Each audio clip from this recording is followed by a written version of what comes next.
नमस्कार विद्यार्थी मित्रांनो, मी अर्जुन दांगट स्वराज्य एमपीएससी आपल्या युट्यूब चॅनलवरती तुम्हा सर्वांचं परत एकदा स्वागत करतो. आजच्या व्हिडिओमध्ये आपण 27 सप्टेंबर 2022 पर्यंतचे महत्त्वाचे करंट अफेअरचे प्रश्न पाहणार आहोत. तत्पूर्वी जर आपण चॅनलवरती नवीन असाल तर चॅनलला लगेच सबस्क्राईब करून घ्या आणि शेजारी असणारे बेल आयकॉनचे बटन दाबायला विसरू नका, जेणेकरून आपल्या चॅनलवरती येणाऱ्या करंट अफेअरच्या व्हिडिओचे अपडेट तुम्हाला वेळच्या वेळी मिळत राहतील. चला तर मग आजच्या व्हिडिओला सुरुवात करूया. आजचा आपला पहिला प्रश्न आहे, भारताच्या कोणत्या निमलष्करी दलाने पहिले महिला उंटस्वार पथक भारत-पाक सीमेवरती तैनात केलं आहे? तर भारताच्या BSF या निमलष्करी दलानं पहिलं महिला उंटस्वार पथक जे आहे ते भारत-पाक सीमेवरती तैनात केलेलं आहे, म्हणून पर्याय क्रमांक पहिला BSF याचं योग्य उत्तर आहे.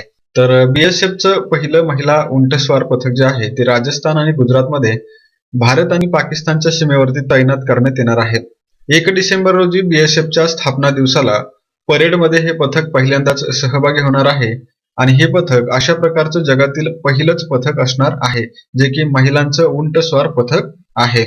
मग या ठिकाणी आपल्याला बॉर्डर सिक्युरिटी फोर्सचा उल्लेख आलेला आहे, तर त्याबद्दलही माहिती घेणं गरजेचं आहे. बॉर्डर सिक्युरिटी फोर्स म्हणजेच सीमा सुरक्षा दल, त्याला शॉर्ट फॉर्म मध्ये BSF असं देखील म्हटलं जातं.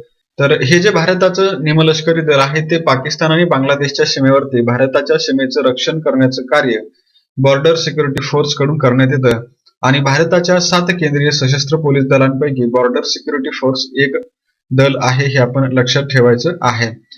आणि याची स्थापना कधी झालेली आहे, तर मग 1 डिसेंबर 1965 ला BSF ची स्थापना झालेली असून BSF चे प्रमुख आहेत पंकज कुमार सिंग आणि BSF शी संबंधित मंत्रालय लक्षात ठेवा, ते गृह मंत्रालय आहे. या ठिकाणी बरेचसे विद्यार्थी कन्फ्युज होतात, तर संरक्षण मंत्रालय आणि गृह मंत्रालय यामध्ये लक्षात ठेवा, कारण की हे निमलष्करी दल असल्यामुळं हे गृह मंत्रालयाच्या अंतर्गत येतं, हे तुम्ही व्यवस्थित लक्षात ठेवायचं आहे. यानंतर पुढचा प्रश्न पाहूया. स्मिता पाटील स्मृती पुरस्कार 2022 कोणाला देण्यात आला आहे? तर स्मिता पाटील स्मृती पुरस्कार 2022 नुकताच आलिया भट्ट हिला देण्यात आलेला आहे, म्हणून पर्याय क्रमांक पहिला आलिया भट्ट याचं योग्य उत्तर आहे. तर स्मिता पाटील पुरस्कार जो आहे तो प्रियदर्शनी अकादमी कडून दिला जातो. या पुरस्काराची स्थापना कधी झालेली आहे, तर 1986 ला, आणि पहिला पुरस्कार कधी दिला गेला तर 1987 साली हा पहिल्यांदा पुरस्कार वितरित करण्यात आला.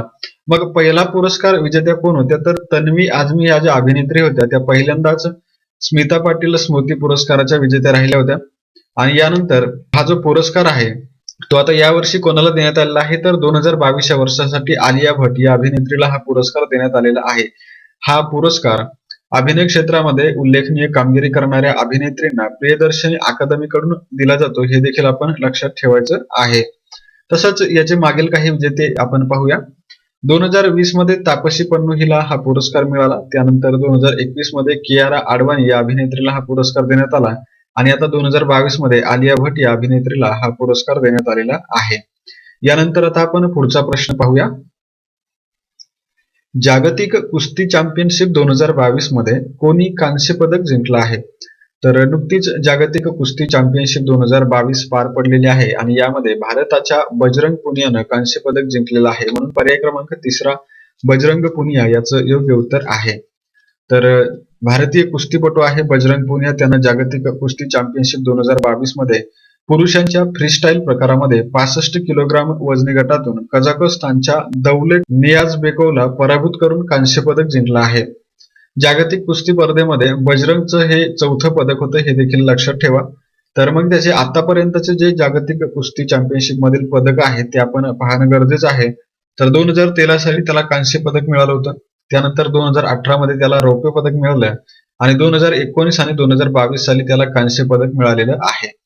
आणि जागतिक कुस्ती स्पर्धा जी आहे यावर्षीची ती कोणत्या ठिकाणी झालेली आहे, तर सर्बियामधील बेलग्रेड या ठिकाणी यावर्षीची जागतिक कुस्ती स्पर्धा झालेली आहे आणि याचा कालावधी कोणता होता, तर 10 ते 18 सप्टेंबर 2022 दरम्यान या स्पर्धेचा कालावधी राहिलेला आहे.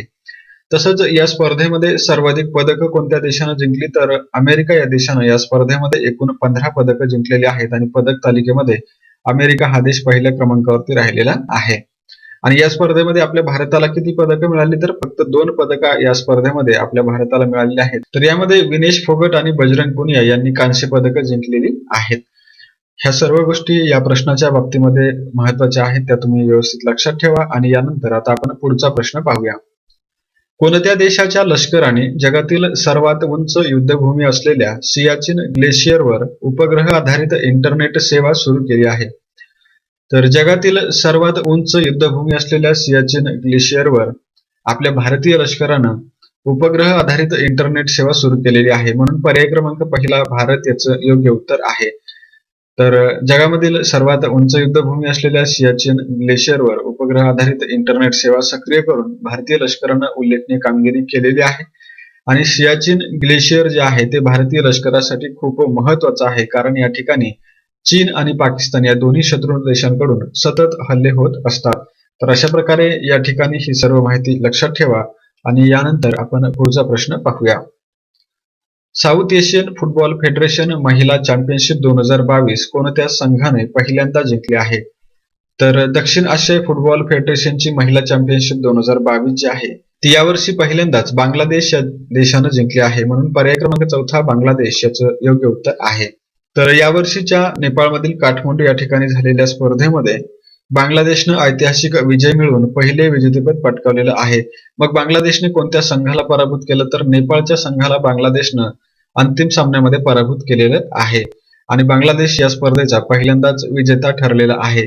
तसंच या स्पर्धेमध्ये सर्वाधिक गोल कोणी केले आहे? तर सबीना खातून ही जी बांगलादेशची कर्णधार आहे तिनं या स्पर्धेमध्ये सर्वाधिक 5 गोल केलेले आहेत. आणि सर्वोत्तम गोलकीपर कोण राहिलेला आहे? तर रुपना चकमा ही बांगलादेशची खेळाडू आहे, ती या स्पर्धेमध्ये सर्वोत्तम गोलकीपर राहिलेली आहे. आणि ही जी स्पर्धा आहे ती कोणत्या देशामध्ये आयोजित करण्यात आली? तर नेपाळमध्ये ही स्पर्धा आयोजित करण्यात आली होती, हे देखील लक्षात ठेवायचं आहे. यानंतर आपण पुढचा प्रश्न पाहूया. व्हायकॉम 18 मीडियासह कोणत्या कंपनीच्या OTT प्लॅटफॉर्मच्या विलिनीकरणास CCIने मंजूर केलं आहे? तर व्हायकॉम 18 मीडिया आणि जिओ सिनेमाच्या OTT प्लॅटफॉर्मच्या विलिनीकरणाला CCIने मंजूर केलेलं आहे, म्हणून पर्याय क्रमांक दुसरा जिओ सिनेमा याचं योग्य उत्तर आहे. तर जिओ सिनेमाचा OTT प्लॅटफॉर्म आणि व्हायकॉम 18 मीडिया समूहाच्या विलिनीकरणाला भारताच्या fair trade regulator competition commission कडून मंजुरी मिळालेली आहे. मग या ठिकाणी आपलं जिओ आणि व्हायकॉम या दोन कंपन्यांबद्दल माहिती घेणं गरजेचं आहे. तर जिओ या कंपनीचे CEO आहेत अतुल काबसल आणि चेअरमन आहेत आकाश अंबानी. आणि व्हायकॉम 18 मीडिया प्रायव्हेट लिमिटेड जे आहे त्याबद्दलही माहिती घेऊया. तर हा मुंबई स्थित TV 18 आणि पॅरामाउंट ग्लोबल मधील भारतीय माध्यम आणि मनोरंजन संयुक्त उपक्रम आहे. त्याची स्थापना 2007 मध्ये झाली असून भारतातील विविध चॅनल तसेच सामग्री उत्पादन स्टुडिओचा हा समूह मालक आहे, हे आपण लक्षात ठेवणार आहात. आणि याचे CEO कोण आहेत? तर व्हायकॉम 18 मीडियाचे CEO आहेत ज्योती यश पांडे. अशा प्रकारे ही सर्व माहिती या ठिकाणी लक्षात ठेवा आणि यानंतर आता आपण पुढचा प्रश्न पाहूया. फ्रान्सचा सर्वोच्च पुरस्कार Knight of the Legion of Honour कोणत्या भारतीय महिलेला देण्यात आला आहे? तर फ्रान्स सरकारचा सर्वोच्च पुरस्कार Knight of the Legion of Honour हा भारताच्या स्वाती पिरामल यांना देण्यात आला आहे, म्हणून पर्याय क्रमांक पहिला स्वाती पिरामल याचं योग्य उत्तर आहे. तर हा पुरस्कार फ्रान्सचा सर्वोच्च पुरस्कार आहे, ज्याचं नाव आहे Chevalier de la Legion de Honneur, ज्याला Knight of the Legion of Honour असं देखील म्हटलं जातं. आणि या भारताच्या स्वाती पिरामल यांना देण्यात आलेला आहे. स्वाती पिरामल या भारतीय उद्योगपती असून त्या पिरामल ग्रुप या व्यावसायिक समूहाच्या उपाध्यक्ष आहेत. त्यांना मिळालेले पुरस्कार जर आपण पाहिले तर 2004-05 साली BME management woman achiever of the year award त्यांना मिळाला होता. त्यानंतर 2012 मध्ये भारत सरकारकडून त्यांना पद्मश्री पुरस्कार देण्यात आला. नंतर 2012 साली पुन्हा हार्वर्ड कडून माजी विद्यार्थ्यांना दिला जाणारा मेरिट पुरस्कार देखील स्वाती पिरामल यांना मिळालेला आहे. त्यानंतर 2012 साली न्यूयॉर्क या ठिकाणी चिल्ड्रन होप इंडिया कडून नेतृत्व आणि परोपकारासाठी लोट्स पुरस्कार देखील त्यांना मिळालेला आहे. तर अशा प्रकारे 2012 ला त्यांना 3 पुरस्कार मिळालेले आहेत. त्यानंतर 2022 साली त्यांना फ्रान्स सरकारचा Chevalier de la Legion de Honour हा पुरस्कार मिळालेला आहे, ज्यालाच Knight of the Legion of Honour असं म्हटलं जातं, हे लक्षात ठेवायचं. आणि यानंतर पुढचा प्रश्न आपण पाहूया.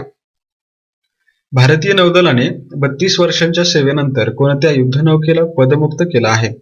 तर आपल्या भारतीय नौदलामधून 32 वर्षांच्या सेवेनंतर आता INS अजयला निवृत्त करण्यात आलेलं आहे, म्हणून पर्याय क्रमांक तिसरा INS अजय याचं योग्य उत्तर आहे.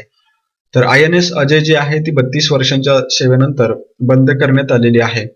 INS अजयचं डिकमिशनिंग जे आहे ते नेव्हल डॉकयार्ड मुंबई या ठिकाणी पार पडलेलं आहे. मग या ठिकाणी INS अजय बद्दल आपल्याला माहिती घेणं गरजेचं आहे. तर INS अजय ही युद्धनौका 24 जानेवारी 1990 रोजी पोर्टी जॉर्जिया या ठिकाणी पूर्वीच्या USSR मध्ये कार्यान्वित करण्यात आली होती. आणि ही जी युद्धनौका आहे ती महाराष्ट्रातील फ्लॅग ऑफिसर कमांडिंगच्या ऑपरेशन नियंत्रणाखाली 23व्या पेट्रोल व्हेसल क्वाड्रनचा एक भाग होती आणि 32 वर्षांहून अधिक काळ या युद्धनौकेने भारतीय नौदलामध्ये कार्य केलेलं आहे. तसंच या युद्धनौकेने कारगिल युद्धादरम्यान ऑपरेशन तलवार आणि 2001 मध्ये ऑपरेशन पराक्रम सह अनेक नौदल ऑपरेशन्स मध्ये सहभाग घेतलेला आहे. यानंतर आता आपण पुढचा प्रश्न पाहूया. कोणत्या राज्यामध्ये भारतातील पहिल्या लिथियम आयन सेल कारखान्याचं उद्घाटन करण्यात आलं आहे? तर भारतातील पहिल्या लिथियम आयन सेल कारखान्याचे उद्घाटन आंध्र प्रदेश या राज्यामध्ये करण्यात आलेलं आहे. म्हणून पर्याय क्रमांक 2 आंध्र प्रदेश याचं योग्य उत्तर आहे. तर याबरोबर आता आपण वन लाइनर प्रश्न देखील पाहायचे आहेत. तर यातला पहिला वन लाइनर प्रश्न आहे, CSB बँकेचे MD आणि CEO म्हणून कोणाच्या नियुक्तीला भारतीय रिझर्व्ह बँकेने मान्यता दिली? तर याचे उत्तर आहे प्रलय मोंडल. दुसरा प्रश्न आहे, 2022-23 साठी सोसायटी ऑफ इंडियन ऑटोमोबाईल मॅन्युफॅक्चरर्सच्या अध्यक्षपदी कोणाची निवड झाली आहे? तर याचं उत्तर आहे विनोद अग्रवाल यांची 2022-23 या वर्षासाठी सोसायटी ऑफ इंडियन ऑटोमोबाईल मॅन्युफॅक्चरर्सच्या अध्यक्षपदी निवड झालेली आहे.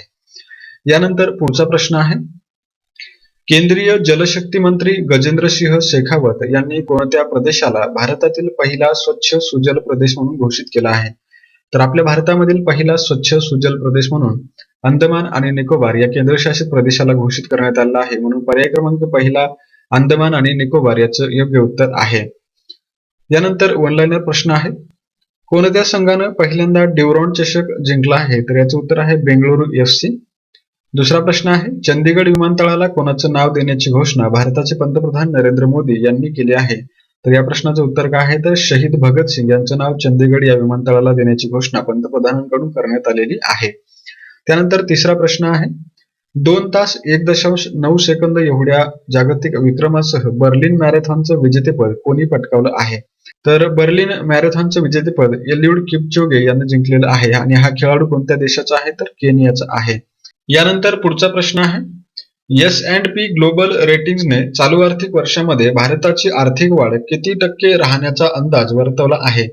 तर याचे उत्तर किती आहे? 7.3% एवढी आर्थिक वाढ भारताची चालू आर्थिक वर्षामध्ये राहण्याचा अंदाज S&P ग्लोबल रेटिंग्सने वर्तवलेला आहे. आणि यानंतर आता आपण कालच्या प्रश्नाचं रिव्हिजन करूया. कालचा पहिला प्रश्न होता, आशिया प्रशांत प्रसारण विकास संस्थेचे 47वे वार्षिक संमेलन कोणत्या ठिकाणी झालं? तर याचे उत्तर आहे नवी दिल्ली. दुसरा प्रश्न होता, the Asia Pacific institute for broadcasting डेव्हलपमेंटच्या अध्यक्षपदी कोणत्या देशाची पुन्हा एकदा निवड करण्यात आली? तर याचं उत्तर आहे भारत. तिसरा प्रश्न होता, 2020-21 या वर्षासाठीचा नटवरे प्रभाकर पणशीकर रंगभूमी जीवनगौरव पुरस्कार कोणाला जाहीर झाला? तर याचं उत्तर होतं सतीश आळेकर. चौथा प्रश्न होता, 2021-22 या वर्षासाठीचा नटवरे प्रभाकर पणशीकर रंगभूमी जीवनगौरव पुरस्कार कोणाला जाहीर झाला? तर याचं उत्तर आहे दत्ता भगत. पाचवा प्रश्न होता, 2020-21 या वर्षासाठीचा अण्णासाहेब किर्लोस्कर संगीत रंगभूमी जीवनगौरव पुरस्कार कोणाला जाहीर झाला? तर याचं उत्तर होतं दीप्ती भोगले. सहावा प्रश्न होता, 2021-22 या वर्षासाठीचा अण्णासाहेब किर्लोस्कर संगीत रंगभूमी जीवनगौरव पुरस्कार कोणाला जाहीर झाला? तर याचं उत्तर होतं सुधीर ठाकूर. सातवा प्रश्न होता, कोणाला 15वा स्पेंडलव पुरस्कार देण्यात आला आहे? तर याचं उत्तर होतं दलाई लामा. आठवा प्रश्न होता, नुकतेच निधन झालेले डॉक्टर प्रमोद तलगिरी कोणत्या भाषेचे तज्ज्ञ म्हणून ओळखले जात होते? तर याचं उत्तर होतं जर्मन. नववा प्रश्न होता, महाराष्ट्रामध्ये सुरू करण्यात आलेला आष्टी अहमदनगर नवीन रेल्वे मार्ग कोणत्या प्रकारचा आहे? तर याचं उत्तर होतं ब्रॉडगेज.